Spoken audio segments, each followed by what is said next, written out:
Shalom teman-teman semua yang ada di rumah dimanapun kita berada.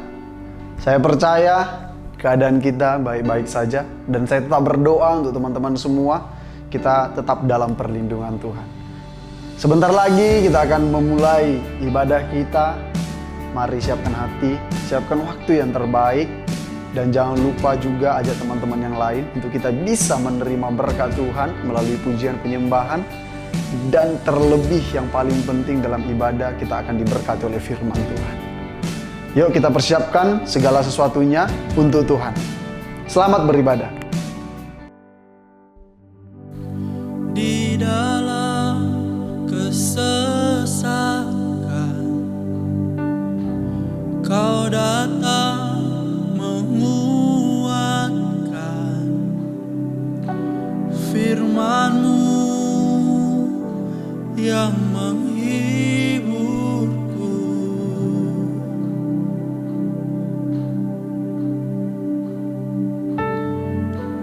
Di dalam keraguan Kau datang menguatkan, janji-Mu selalu sertaku.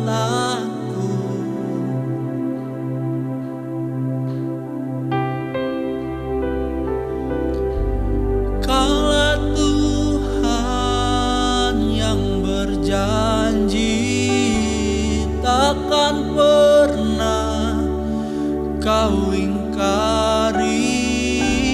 Ku percaya Kau tak pernah gagal.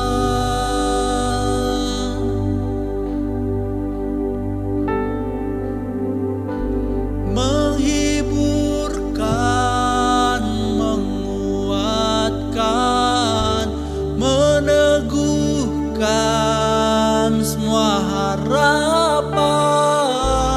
Ku percaya Kau tak pernah gagal.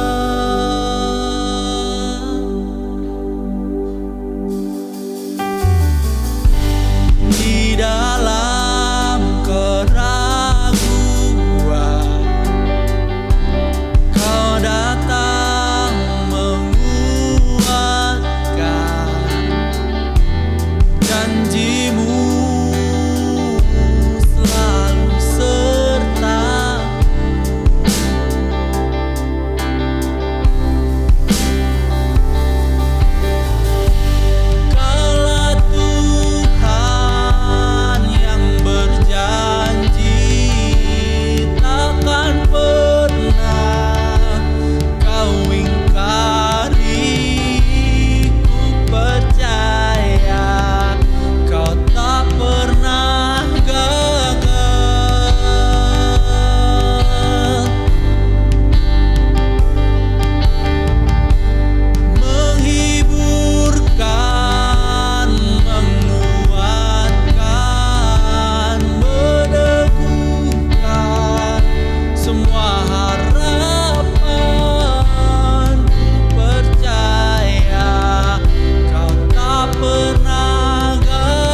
takkan pernah kau ingkari.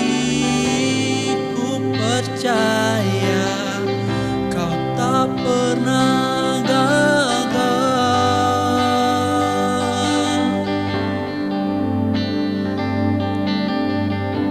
Meneguhkan, menguatkan, meneguhkan semua harapan.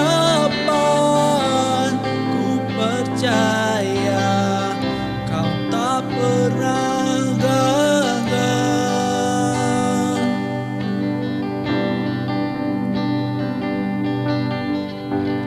Kaulah Tuhan yang berjanji, takkan pernah kau ingkari. Ku percaya kau tak pernah gagal. Oh, menghiburkan, menguatkan, meneguhkan semua harapan. Ku percaya kau tak pernah gagal.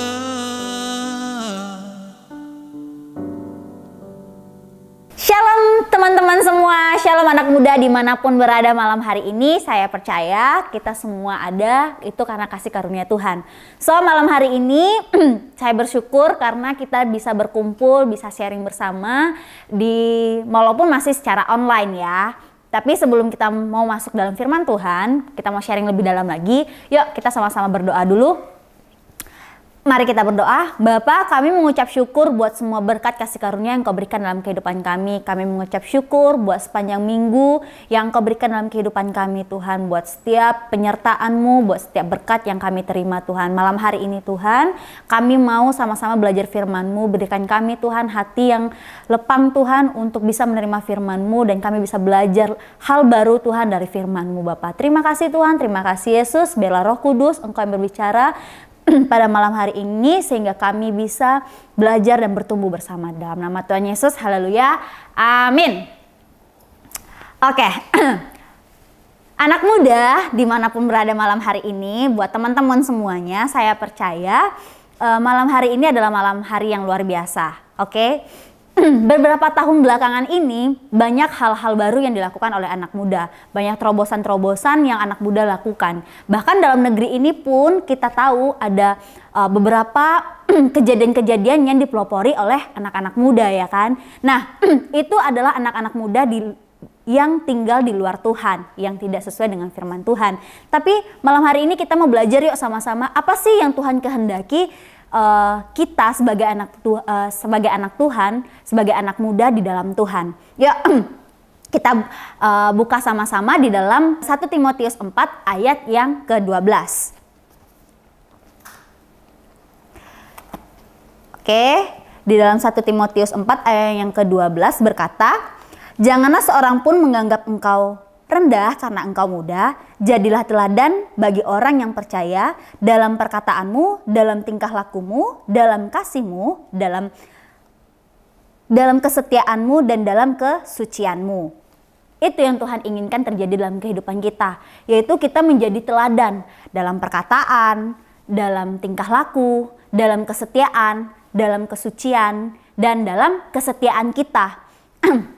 Nah, yang pertama adalah dibilang menjadi teladan dalam perkataan, menjadi teladan dalam berbicara.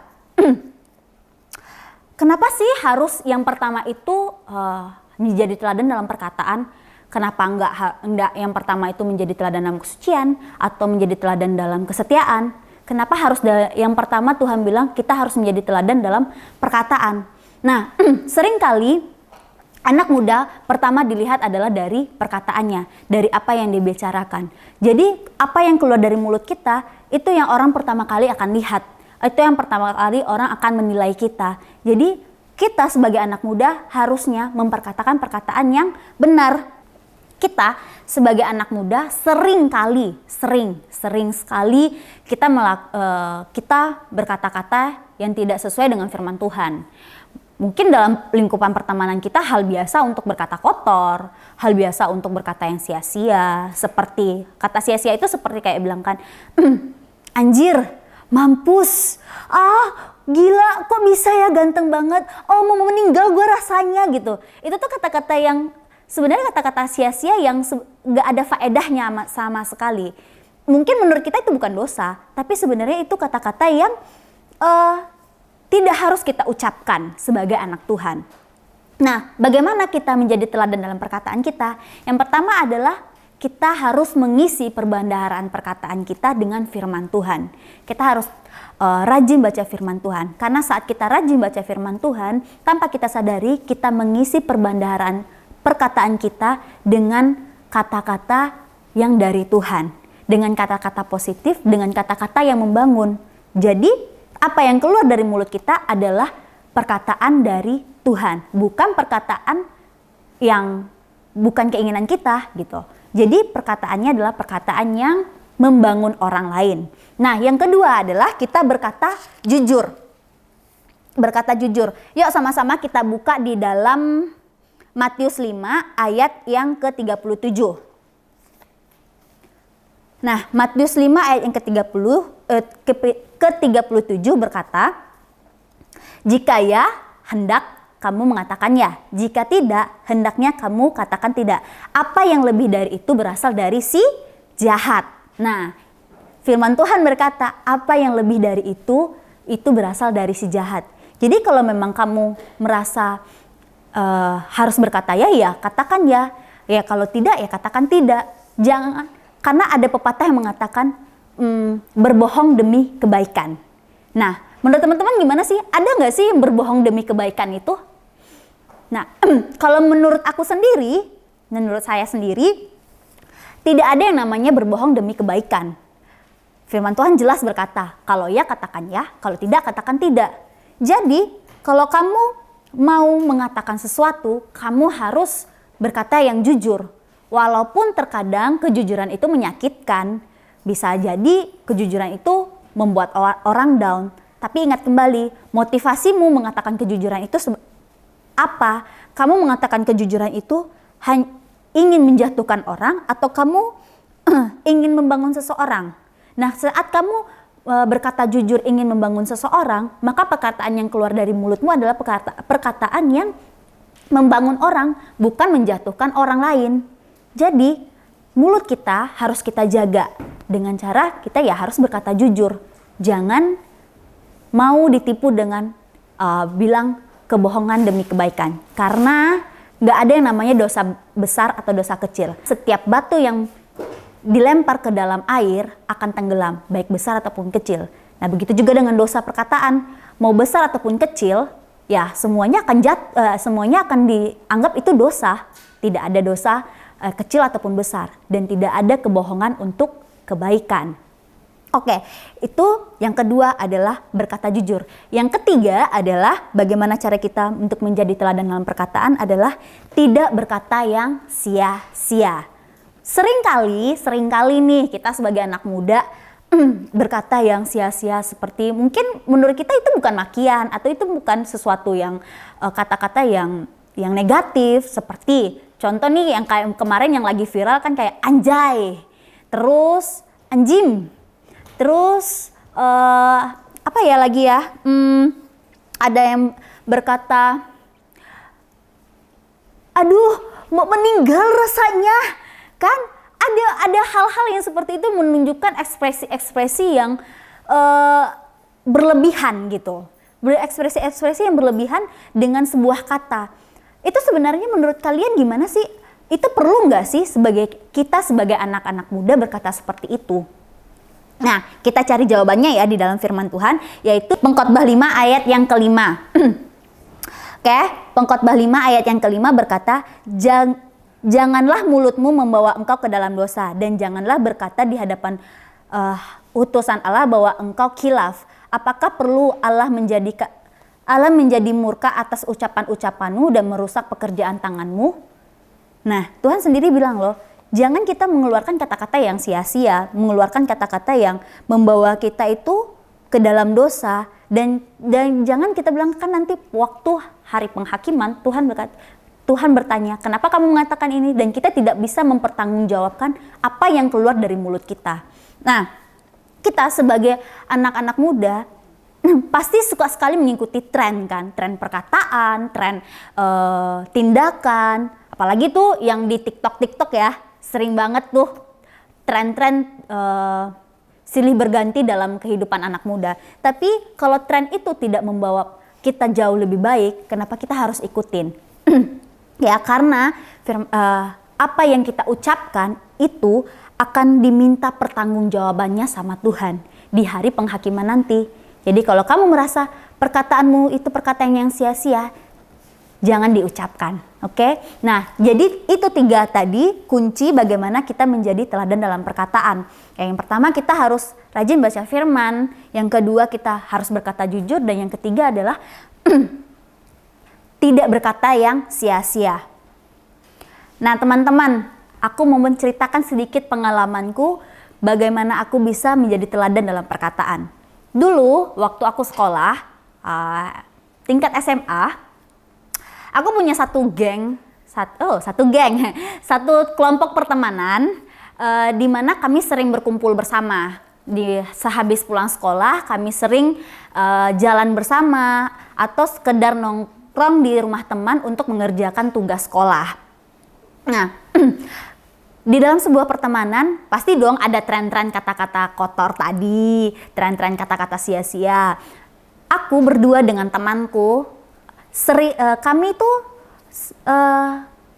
bisa dibilang tidak pernah mengeluarkan kata-kata seperti itu. Ketika mereka dengan santainya berkata kotor, kami dengan tenangnya tidak mengikuti mereka. Bahkan mereka pun sendiri sempat bertanya kepada kami, kok kalian bisa ya tidak berkata kotor, dan perkataan kalian itu adalah perkataan-perkataan yang bisa dibilang perkataan yang membangun. Dan aku bisa jawab dengan tenang karena ya apa yang diisi itu yang akan dikeluar. Ketika aku diisi dengan firman Tuhan di rumah bersama dengan orang tuaku, maka yang keluar dari mulutku adalah perkataan-perkataan yang membangun, perkataan-perkataan yang bukan perkataan-perkataan yang sia-sia. Jadi dan itulah maka teman-temanku berasa kayak, oh jadi itu ya yang menjadikan aku dan temanku tidak mengikuti tren kata-kata. Dan mereka sempat bilang kan, tolong dong ajarin kami bagaimana kami juga bisa untuk tidak berkata-kata kotor. Nah, di situ kita bisa lihat ternyata mungkin menurut kita ya kalau gue nggak bicara kotor, kalau gue nggak ngikutin tren berkata itu, kayak gue nggak dianggap nggak gaul, nggak dianggap kurang pergaulan, kurang mengerti tren. Enggak teman-teman. Saat kamu berani untuk tidak mengikuti tren kata-kata sia-sia atau kata-kata yang tidak membangun, maka kamu akan dilihat dilihat teman-temanmu sebagai orang yang berbeda, karena kamu mengeluarkan kata-kata yang berasal dari firman Tuhan, kata-kata yang membangun, dan itu akan menjadi perbedaan yang bisa mencerminkan kasih Tuhan dalam kehidupanmu. Oke teman-teman, itu tadi 3 langkah yang kita pakai untuk menjadi teladan dalam perkataan. Nah, ternyata di firman tadi kan kita bukan cuma hanya menjadi teladan dalam perkataan saja. Tuhan juga berkata untuk kita menjadi teladan dalam tingkah laku, dalam kasih, dalam kesetiaan, dan dalam kesucian. Nah, bagaimana kita menjadi teladan dalam? Yang kedua, bagaimana kita menjadi teladan dalam tingkah laku? Nah, menjadi teladan dalam tingkah laku adalah berani berkata tidak.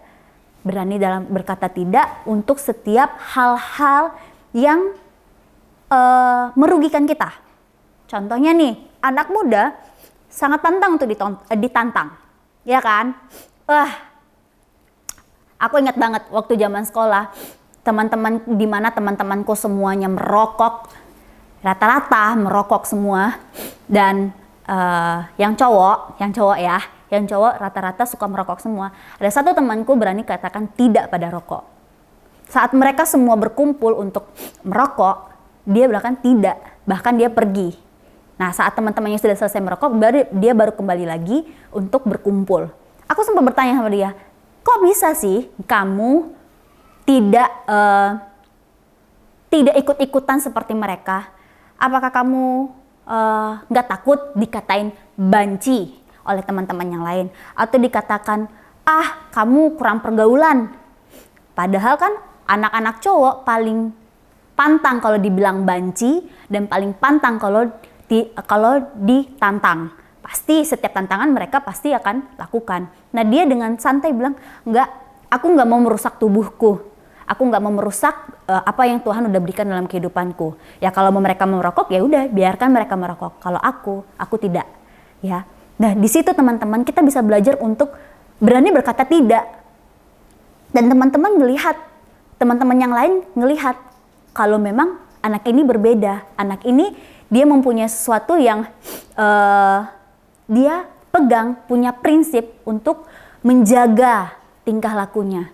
Dan itu menjadi sebuah teladan buat teman-teman yang lain. Teman-teman yang lain akhirnya ada dia, teman-teman yang lain berhenti merokok. Dan dia menjadi teladan untuk teman-teman yang lain. Walaupun teman-teman yang lain gak bisa langsung berhenti merokok, tapi setidaknya mereka belajar untuk, kalaupun ada dia, mereka untuk tidak merokok. Nah, itu yang kedua, tadi menjadi teladan dalam tingkah laku, bagaimana kita punya prinsip dan berani untuk berkata tidak untuk hal-hal yang merugikan kita. Nah, yang ketiga adalah menjadi teladan dalam kasih. Ini agak sulit ya teman-teman ya, apalagi menjadi teladan dalam kasih. Dunia sering berkata, bukan dunia sering berkata, tapi dunia ini mengajarkan bagaimana kita mengasihi orang yang mengasihi kita, atau kita mengasihi orang yang menguntungkan untuk kita. Tapi bagaimana cara kita mengasihi orang yang sudah mengecewakan kita? Bisa nggak sih kita belajar untuk mengasihi orang yang mengecewakan kita? Susah dong rasanya untuk bisa mengasihi orang yang sudah mengecewakan kita. Terlalu gampang untuk kita bisa mengasihi orang yang mengasihi kita, atau orang yang bisa menguntungkan untuk kita. Kita bisa mengasihi mereka, tapi untuk orang yang mengecewakan kita, menyakiti kita, apakah kita bisa untuk mengasihi mereka? Teman-teman, kita mau belajar dari kasih Kristus, di mana Tuhan Yesus itu mengasihi kita tanpa syarat, di mana Dia rela mati untuk kita. Siapa sih kita? Manusia berdosa yang hanya terbuat dari debu dan tanah, tapi Dia mau datang ke dunia, bukan cuma datang, Dia rela disalibkan, Dia rela mati untuk kita dan menebus semua dosa kita supaya kita sama-sama naik ke surganya. Itulah yang Tuhan ajarkan dalam kehidupan kita. Bagaimana kita harus menjadi teladan dalam kasih. Bagaimana kita belajar untuk mengasihi orang yang sudah menyakiti kita. Kalau kita bisa mengasihi orang yang mengasihi kita dan membenci orang yang membenci kita, apa bedanya kita dengan dunia ini? Tapi kita mau berbeda bersama dengan Tuhan Yesus, di mana kita belajar mengasihi orang yang sudah menyakiti kita atau orang yang sudah membuat kita kecewa. Memang gak gampang mengasihi orang yang sudah mengecewakan kita, atau mengasihi musuh kita, atau mengasihi orang yang sudah menyakiti kita. Rasanya pasti sulit. Tapi semua itu bisa kita lalui kalau kita mau meletakkannya di dalam Kristus, di dalam kasih Tuhan. Mau belajar bersama-sama Tuhan untuk bisa mengasihi orang yang telah membuat kita bersedih, membuat kita kecewa, membuat kita merasa sakit. Karena saat kita berani untuk mengasihi mereka, percayalah teman-teman, Bapamu yang di surga akan tersenyum melihatmu dan dengan bangga berkata, ini baru anakku. Ya, jadi jangan mau ditipu dengan dunia ini yang berkata, ya udah kasihi orang yang mengasihimu dan benci siapa yang menjadi musuhmu. Tidak, tapi kasihi semua orang. Kasihi sesamamu manusia seperti kamu mengasihi dirimu sendiri. Semua orang. Tuhan bilang sesamamu manusia. Sesamamu manusia berarti semua orang yang ada kamu harus bisa mengasihi, baik itu yang baik ataupun yang sudah menyakiti kamu tadi. Oke teman-teman, nah itu yang ketiga tadi kan, menjadi teladan dalam kasih. Kita belajar untuk bisa mengasihi orang yang menyakiti kita ataupun yang mengecewakan kita. Nah, yang keempat adalah teladan dalam kesetiaan. Anak-anak muda sekarang ini identik dengan cepat, efisien, dan instan. Banyak anak muda yang pengennya cepat, pengennya serba instan, pengennya nggak mau ribet. Tapi terkadang hal-hal itulah yang membuat kita menjadi stagnan dalam sebuah proses. Kita nggak bisa melanjutkan sebuah proses dalam kehidupan kita karena itu tadi. Kita merasa kita pengennya cepat, kita pengennya instan, kita pengennya sesuatu yang gampang, tidak mau melalui sebuah proses. Padahal anak muda harusnya kita mau setia dalam mengikut Tuhan. Kalau kita maunya serba instan, kita maunya serba cepat, gak banyak dari anak-anak muda yang bisa tahan dalam sebuah proses. Karena proses ikut Tuhan itu gak gampang. Proses ikut Tuhan itu enggak semudah kamu membalikan telapak tangan. Enggak semudah kamu ya udah hari ini ikut, besok sudah habis. Tidak. Tapi proses mengikut Tuhan adalah kesetiaan, di mana kita mau masuk dalam satu proses ke proses yang lain, tahap demi tahap, bukan sesuatu yang instan. Karena ikut Tuhan itu adalah kesetiaan. Kesetiaan kita bagaimana kita melalui sebuah proses bersama dengan Tuhan. Jadi teman-teman, jadi salah nggak sih kalau sebenarnya kita pengennya cepat, instan, efisien? Nggak salah, cuman kalau kamu ikut Tuhan, kamu harus setia. Dalam setiap proses yang kamu hadapi, kamu harus tetap setia. Kalau kamu gak setia, kamu akan stagnan di sebuah proses. Dan kamu gak akan maju-maju. Dan kamu akan tetap di situ, dan kamu akan berhenti. Bahkan, kamu bisa terhilang di dalam Tuhan, karena kamu gak setia. Di mari teman-teman, malam hari ini, yuk kita belajar setia dengan Tuhan. Kita belajar setia dalam setiap proses yang Tuhan berikan dalam kehidupan kita. Nah, yang kelima adalah teladan dalam sebuah kesucian. Nah teman-teman, kesucian di sini berkata bukan cuma sekedar kamu sudah masih gadis atau kamu masih perjaka. Tidak hanya berkata tentang secara jasmani, secara yang terlihat, tapi juga kesucian berkata adalah tentang bagaimana kamu berpikir dan melihat apa yang kamu inginkan. Firman Tuhan berkata, apa yang kamu pikirkan, apa yang kamu inginkan, kamu sudah berzina dengan itu. Nah, bagaimana pikiran kita dapat kita kontrol dan mata kita dapat kita kontrol untuk tidak melakukan hal-hal yang tidak seharusnya. Kita tidak kita tidak melakukan hal-hal yang melenceng dari firman Tuhan yang membuat kita tidak suci lagi di hadapan Tuhan. Contohnya, mungkin teman-teman merasa kayak, ya aku kan masih gadis, aku belum melakukan hal-hal yang seperti itu, aku masih terlihat suci. Tidak teman-teman, bukan cuma seperti itu, tapi bagaimana, apakah kamu bisa mengontrol matamu dan pemikiranmu, bagaimana kamu tidak ikut-ikutan dengan teman-temanmu yang seusiamu yang sudah mulai menonton hal-hal yang negatif, atau bukan cuma hanya menonton, tapi memikirkannya menjadi sebuah keinginan. Itu yang Tuhan minta, supaya kita menjaga kesucian kita, bukan cuma kesucian secara tubuh, tapi kesucian secara pemikiran dan secara penglihatan kita.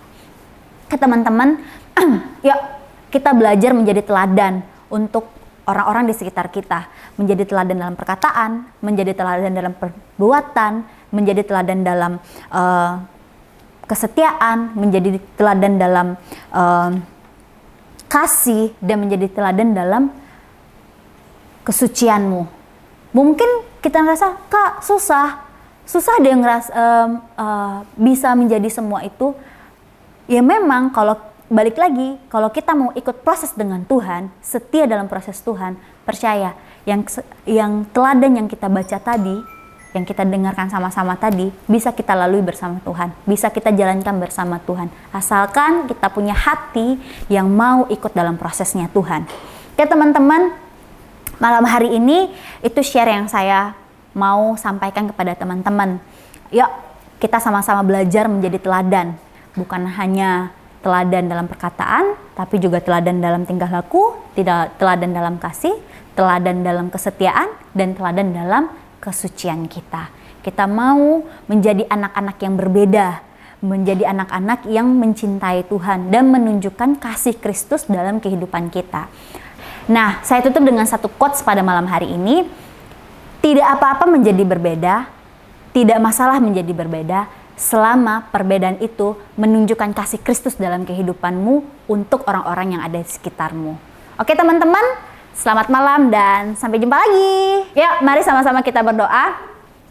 Bapak, terima kasih buat sharing malam hari ini. Terima kasih buat firman-Mu Tuhan yang membangun kami Tuhan. Kami belajar banyak lagi Tuhan tentang sebuah keteladanan Tuhan di dalam Engkau. Kami mau menjadi anak-anak muda yang mencerminkan kasih-Mu Tuhan, yang mencerminkan keteladanan-Mu Tuhan dalam kehidupan kami, sehingga orang-orang bisa melihat bahwa Engkau hidup dalam kehidupan kami Bapa.